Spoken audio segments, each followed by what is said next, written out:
Yo, we back again. I am your host, Debate. Michael Elliott in the building with Dora over here at Global Management Group, the properties with David J. Hoggart. And we had a story a couple of days ago about the rent not being paid and people paying rent through Cash App, Zelle, and food stamps and things like that from what the story was about. And that it was an internal problem. And Dora's here to give us her side of the story because she works for the group Global Management. Okay. All right. I am Dora LeGrand. I'm the asset manager for Global Property Management Group, Inc. We manage 16 low-income housing tax credit developments here in the state of Nevada. Okay. We didn't get into low-income housing tax credit development to hurt people. We got into low-income housing tax credit development to help people. We provide units, everything we manage, we build, and we provide units, nice units that people otherwise would not be able to afford. And so that's why we're in this business. And the story came out about the tenants not paying rent over at David J. Hoggard and some of them being evicted. You had an ex-manager over there who was disgruntled because she was terminated. She said that she was there for a year. She was not there for a year. She was there for maybe 8 months almost. And the information that she provided to you was incorrect information. It wasn't truthful at all. Number one, she would not even have been able to figure out if this was going on, and it had not been going on the whole time that she was there. Okay, based on the research that I am conducting at this time, and I'm going through every unit building by building. The tenants that are screaming and hollering are the ones that are complicit. They were trying to, we have Texas, we have some of the Zelle, pictures of the Zelle that they were sending to. Number one, Global Property Management Group, in every development, we only accept debit and credit cards. They sign a legal binding lease agreement that says we only accept debit and credit cards, okay? And so they, number one, were operating outside of the lease. When we've been going to the court, the judge says you have a lease agreement that says you only accept debit and credit cards. So why would you be giving this person cash? That's number one. Number two, there were several tenants over there who were complicit, as well as the ones that are screaming and hollering. And those particular people came forward and said, you know what, and I know I was wrong. What can I do to make this right? And they've entered into repayment agreements to make it right. The ones that are having a fit are the ones who are trying to exchange food stamps, trying to do hair for rent, paying. The units over there are $891, $1,145, $1,299. But we have Zelle communication between them and this other individual, this ex-manager, where they're paying $200, $400, saying that they're going to give us fake checks. And then they'll fight the lease, fight the eviction and those types of things. So these people knew full well what they were doing. And those are the ones that are in this predicament. Okay. So with all of the, how long has this been going on? Well, roughly, maybe, probably, we discovered it when she allegedly had a car accident, was in a coma. Well, this alleged car accident being in this coma happened like 2 weeks after I put out a notification that Global only accepts debit and credit cards. And go look at your lease. That we look at the lease. Because we had heard that there was someone that had given cash to a manager. So in order to, the way you would pay your bills, the way you would pay your rent, is there like a statute that there's certain ways that it's supposed to be paid? We have a system that's called Heartland. It's a credit card system. You walk into the office. You can either sign up for automatic, and so what that means is we have a document that you sign that says, I want you to take my rent out on the 1st, 2nd, 3rd, 4th, or 5th of every month. Those folk never come into the office because they've signed up the agreement. And the money come right out. And the money comes right out. Otherwise, they can call in their credit card number, or they can walk in and give us a credit card number. We only take debit and credit cards, period. Okay, but some of the tenants say that they owe like $4,000. Because she had, well, yeah, because the tenant that was interviewed that said she owed that, actually she owes more. And actually that is a tenant who we have Zelle communication Well, how could saying. that go so long? I mean, like, Yeah, like it's $1,299 a month. That's 3 months. Do the math. So it's not so long. And it's not so long. And if you have the manager over there, and the manager is the one that we have imputed our trust to this person to handle this property in terms of filing the eviction. Who was the person that was working for the group that they was doing the transaction with? Well, because I Was she filed working legal for the group? charges. Because I filed legal charges, I can't say her Okay, but name. was she working for? She was a the- manager. Okay. Yeah, she was a Hired manager. through, Hired by Global Property Management Group. That's and correct. she is actually the one that created the chaos. Well, yeah, her and the tenants. They were complicit. I'm telling you, we have documentation to support it, and the judges have agreed with us. So What we gonna do with food? we had a- What we gonna do with food stamps? How you gonna exchange the food stamps for some rent? This is 2025. You see all over the news and everywhere. Don't let people scam you. When you go to Walker Furniture and you purchase a TV, you want a receipt from Walker Furniture with Walker Furniture's name on it. When you're giving somebody money and the Zelle says tasty cookie, like a stripper. Help me understand. Make it make sense to me. wow. This is a legal binding agreement that they've signed. So the brother, did paper right there? Oh, so there's effective October 1st, 2025, Assembly Bill 121 imposed new requirements on landlords. And just one of the main things, it says that landlords must offer at least one rent payment method with no fees and no bank information required of the tenants. So they reached out and said that there's a paper being passed around saying that they must have their rent taken electronically, and if the rent is not paid on time after the 6th, then they will be facing eviction. That's the law. The law allows us to do that. The NRS statute allows 118.030, 040 allows us to do that. 340 allows us to do that. To charge a late fee. No, but I'm not saying the late fee, but I'm saying as far as the method of payment, like you can like have an electronic payment. You can implement that, but at the same time, you have to allow another form of payment. The only other form of payment that we have to allow, they can walk in. Okay, so we're following the guidelines. So you allow them to walk in? I just stated that. They can come in, they can bring their debit card in, or we can put it on automatic. Most people choose to have it on automatic. Because there's a paper going around the complex saying that there won't be no manager, no one will be there to accept the rent. There is no paper going around the complex to say that. Whoever told you that is telling a lie. There is someone sitting there right now. Her name is Melissa Mascaro. She's there. She's helping me work through this, going building by building, giving me the documentation so that I can take it home and see who owes what, so that I can go through it and see who owes what. She's been there ever since this happened. So that's not true. So the people that are being evicted are going to be evicted? As long if they don't want to, well, yeah, they're going to be evicted. Some of these people. I don't know the internal because I'm not there. That's right, 24 but hours I'm a day, telling- But I but do I'm know telling- that humanity and human people, because I work in the community and I do a lot of stuff in Okay. the community. So a lot of those families that I've helped throughout, 6, 7, 8 years, Okay. with their children and things Okay. like that. And I know it's a struggle and it's hard and times come. Do y'all give them a period of time before y'all kick them out, or do y'all just give them So one let- day? I mean, how does No. that work? We follow the law. Okay. The eviction letter is a 7-day letter. They can go, they can appeal, they can do whatever. By the time the eviction process happens, it's probably 3 weeks. Okay. But it all depends, and that's predicated on, number one, if they fight it. Number two, the schedule of the court. So nobody gets a 24-hour eviction. It doesn't work like that. The law does not allow us to do that. Okay? And So there was a lady that was evicted. There was one lady that was evicted from over there, right? Okay. So she got a 7-day notice before she was evicted? you or have did to. she We have to follow the law. I think she did she show a 24-hour notice or something like There that? is no such thing. Yeah, she saw some type of notice. Because when I was over there, she showed a 24-hour notice that she had to be out in 24 No, hours. so let me say this. Now, that's after that's at the end of the eviction process.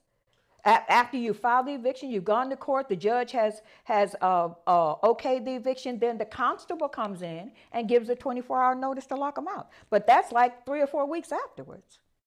Oh, okay. Yeah. So this you- process, 3 or 4 weeks. Yes, yeah.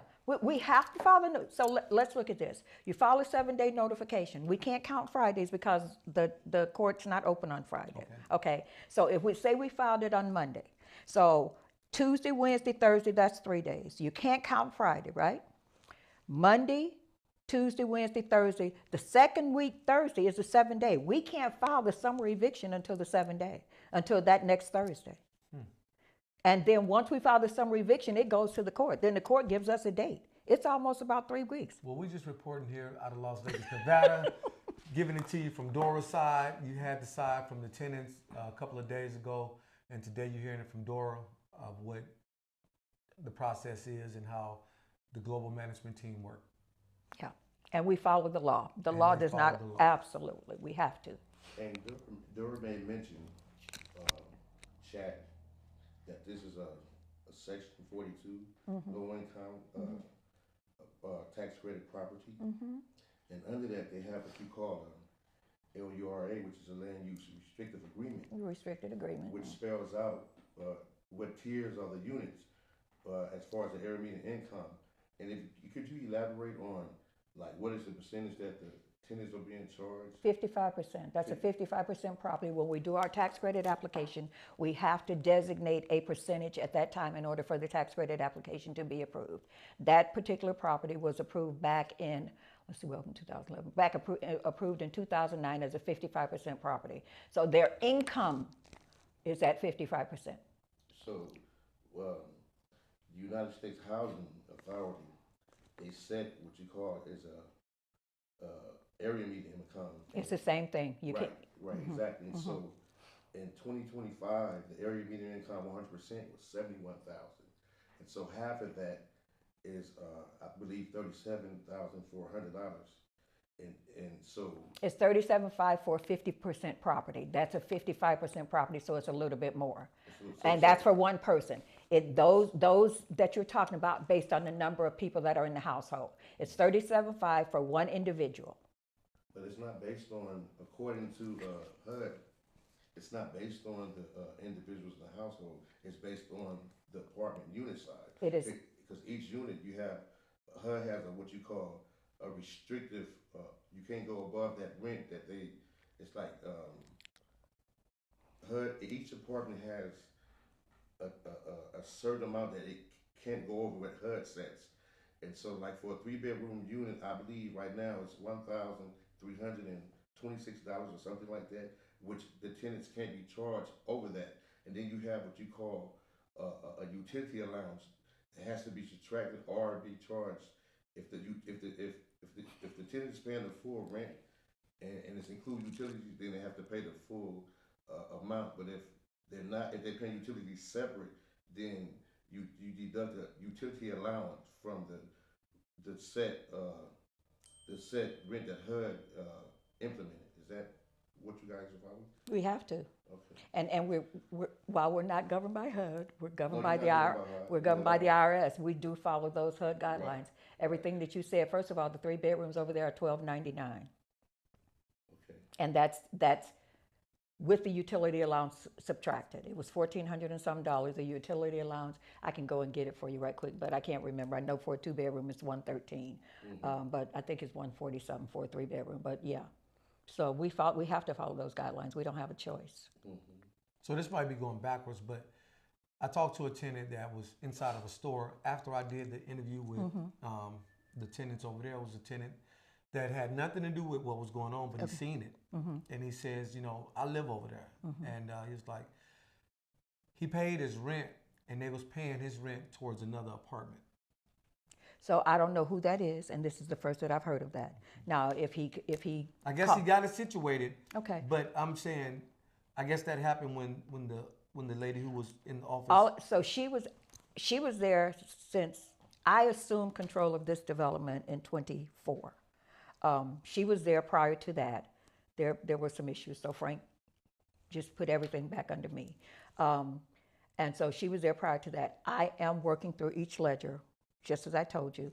And the tenants that were honest, that paid their rent on time, that didn't get involved in any of this, that said, I'm not giving you one penny because my lease says that I paid through a debit or credit card, they're not impacted by this. None of them. We have several of them. Probably more than 60% of the property is not involved in this. because they said, I have a legal binding document that says that my rent only gets paid by debit or credit card, and that's all you're getting. They said it to her face. I've had 2 tenants who I moved to another development who had told her that.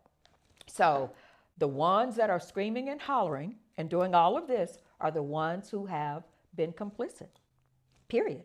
Okay. Let me do your hair. Let me give you food stamps. Let me pay $200 for a $1,145 unit. Let me pay $400 for a $1,299 unit. They knew what they started out paying the right amount. You've been seeing, all of you as well as us have been seeing how the rents have been escalating. Now, while ours can't escalate that much, they sure did not decrease from $1,299 to $400. How long was the person in office that was working underneath the group? How long was she in there doing her criminal activity? Well, just like I said, based on my research so far, she started earlier this year. Okay. And she connected with the people and got cool with them.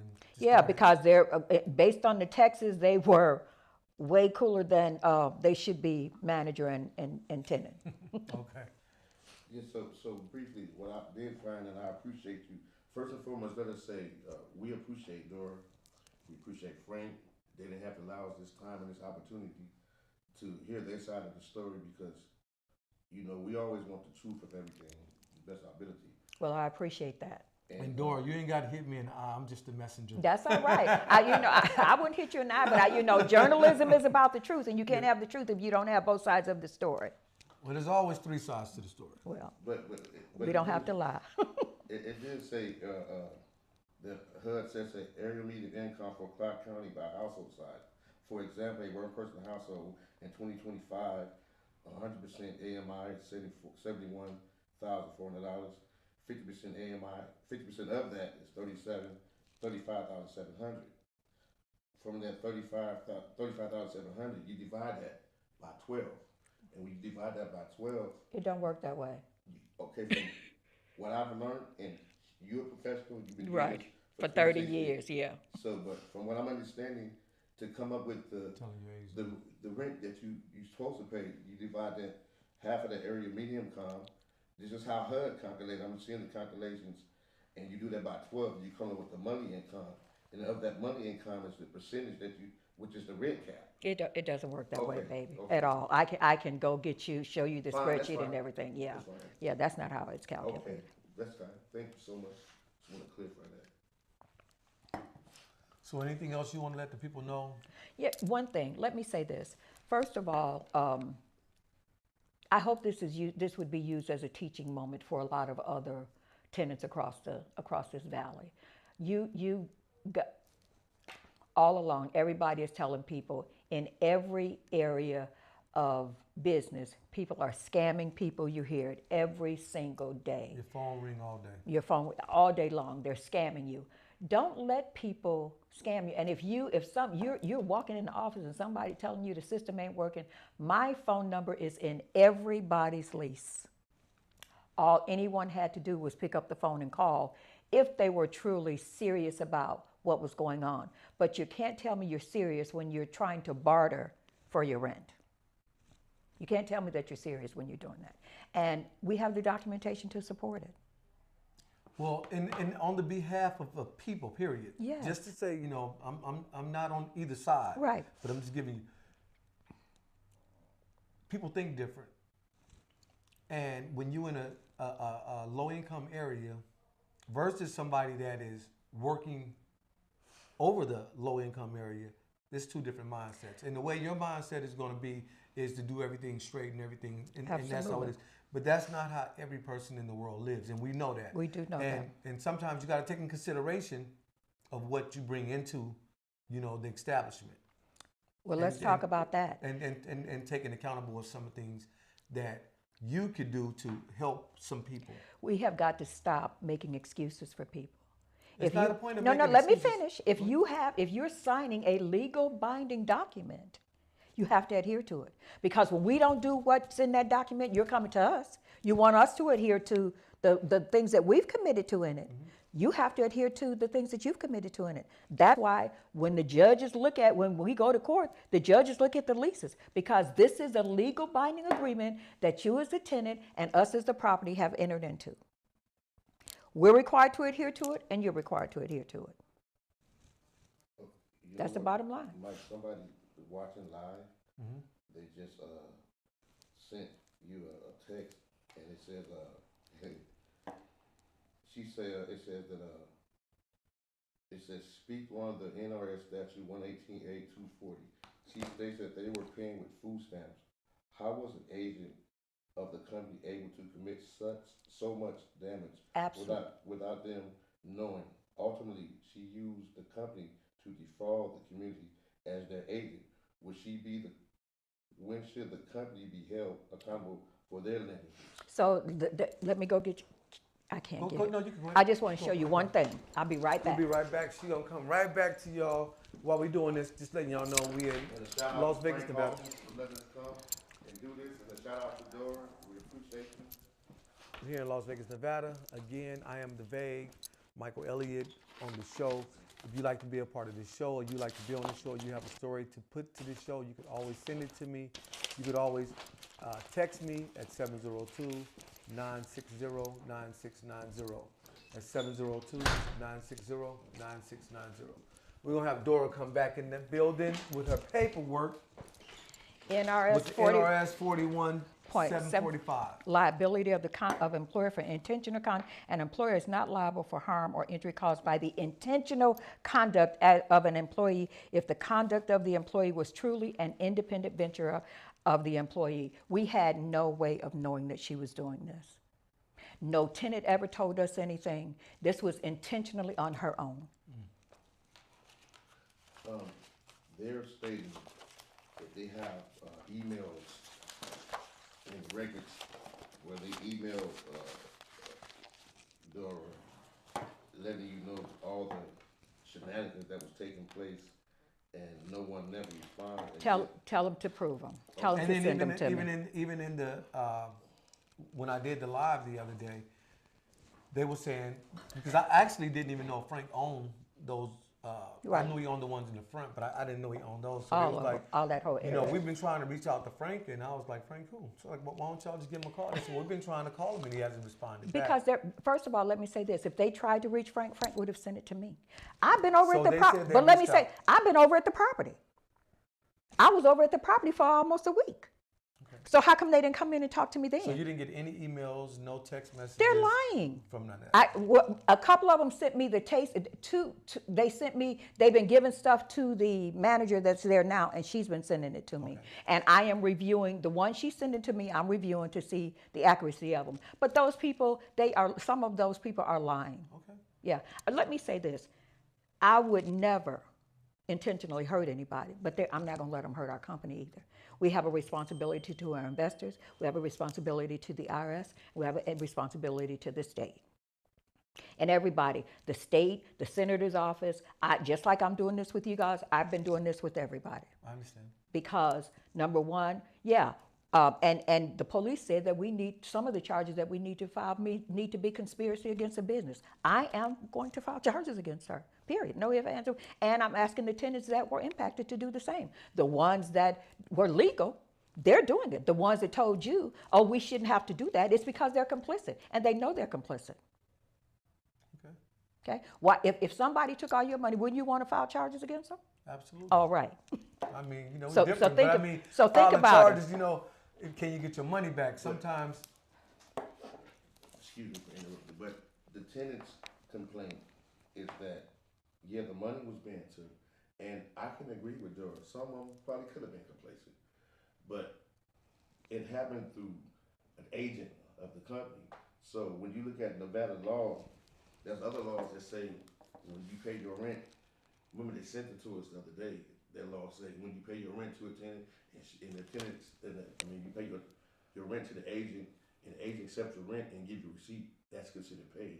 That's another law. I was trying to find it. But they haven't given her. They don't have receipts, baby. I can't show you the names, but No, you show me here. It's confidential. You can always. These $279 for rent. Your rent is $1,245. Where I want to show you the taste of cookie. Oh, this is what they're sending it to. A taste of cookie. This is where they've been sending their money to people. That don't say global. That don't say David J. Hoggart. You can't get it. There's no receipt there. There's no receipt from there. What they were saying was that the reason that they paid it through that was because they said the systems was down, and the systems be down quite often. That's a lie. Okay. But let me tell you that. Of course they're going to tell you that because they're not even sending the rent amount. They're sending $450.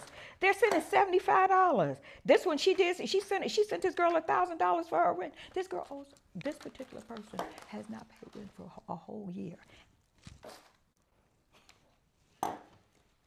So how much money did the lady that collected I'm the money trying to gather? that's How what much I'm is doing collected? right now Okay. because I need to get that from Metro. Okay. So I did get a call from somebody through Metro yesterday to talk about, they wanted me to come over and talk to them so that they can give the story that they've been on this for some time now and they know a lot about it.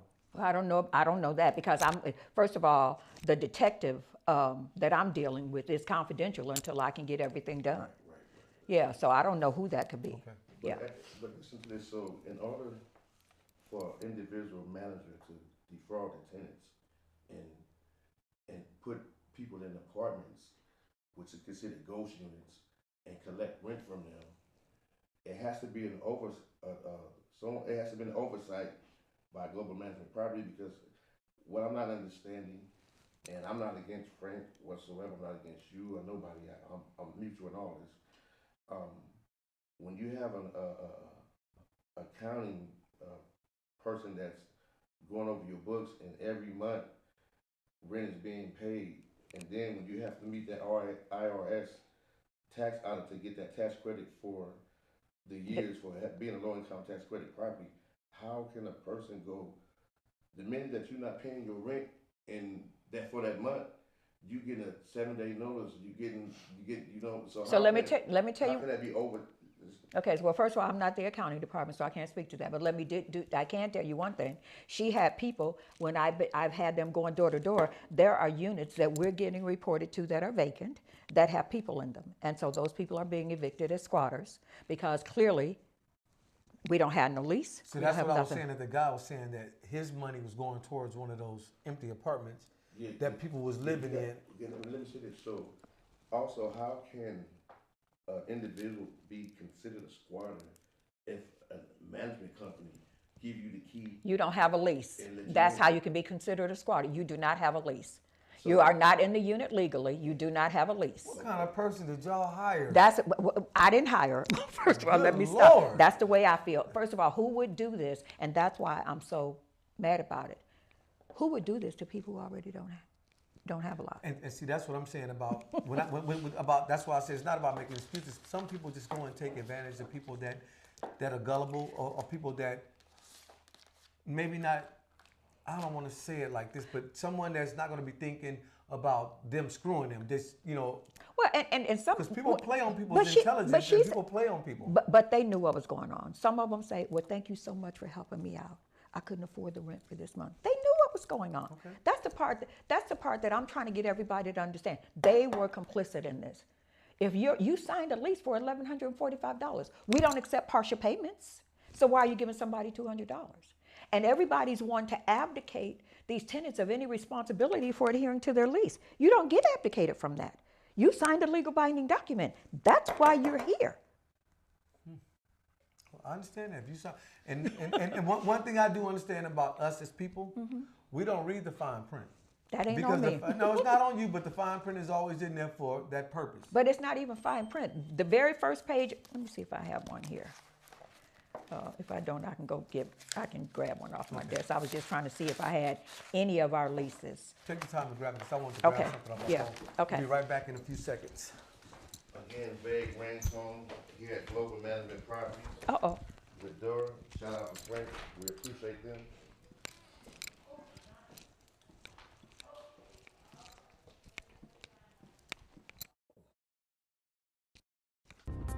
In the world today, we have experienced how to survive in America. This life, we're all we got. The vague ringtone. People who wear this brand are people who care about human life. The ones who wear this brand look out for one another. The Vague Ringtone. Get yours, thevagueringtone.club. It's more than a brand. It's a way of life.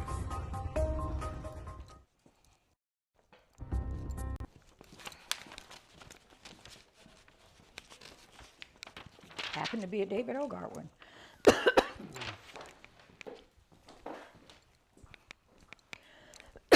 Mike, read the yellow portion of it.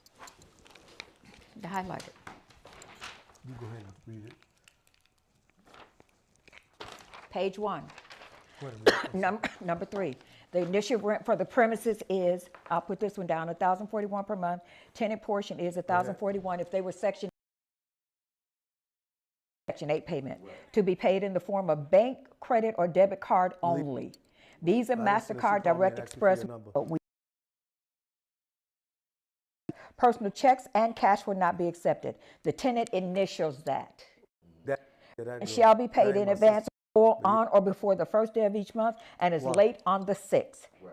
If rent is not paid by the 6th day, you will be charged a late rent charge of 5% of the monthly rent amount. That's the Nevada statute. Right. The rent amount shown above includes a deduction for the utility allowance for the premises as established by the program. Right. Okay, so it's not, it's very first page and they initial it.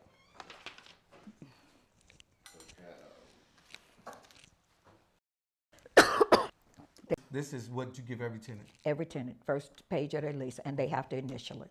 And now, is it only one method of payment? Trying to find some of the stuff that they had gave us to speak, but Dora's doing a fine job.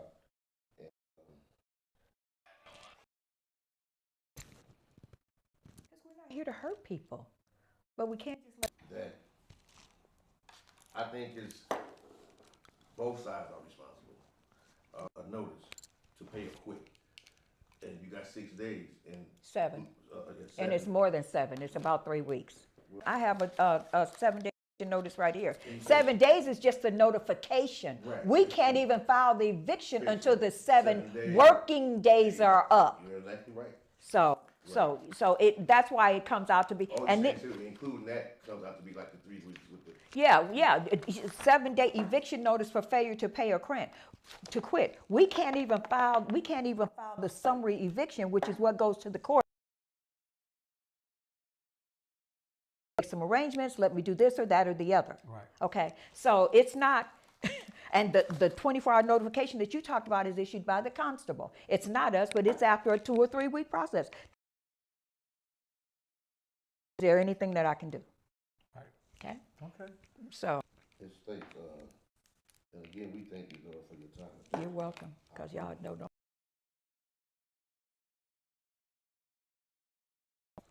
Any more questions you got? Yeah, it said, I just found, it says a low housing tax credit rent limits are typically one person household lease a 3-bedroom unit. The rent cap will follow the 3-bedroom, the area median income to be eligible to get into the, and then once you're eligible to get into that property, then it comes down to what unit you want. Not necessarily. The law says that you can. It's 1.5 persons per bedroom. Okay. Okay, That so can be true. we have those things that we have to adhere They to. have a rent cap for But each one of Don't those say we units. have a rent cap because Nevada doesn't have rent caps, so that's not a term that we use in Nevada. Really? No, yeah, the state of Nevada don't have rent caps. For an apartment unit? Like, It's not a cap. what is it called? It's the maximum income limits. They're called income limits.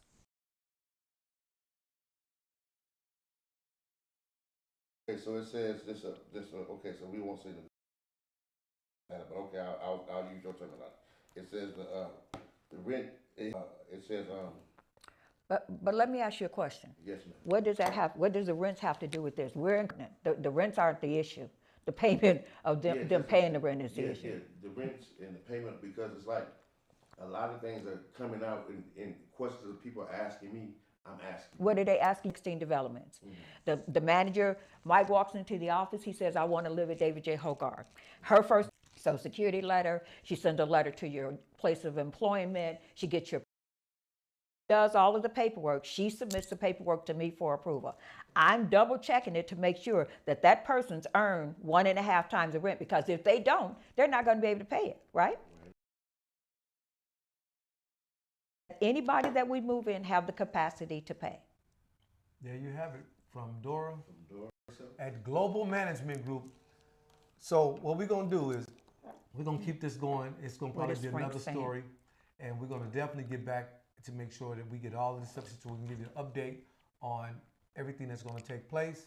And we'll come back and see you, Dora. Not a problem. Thank you All guys Thank for you so allowing us much, to. Dora. We appreciate you. You're We welcome. appreciate Global Management Properties, and we hope that this problem can be resolved in a manner where all sides are happy.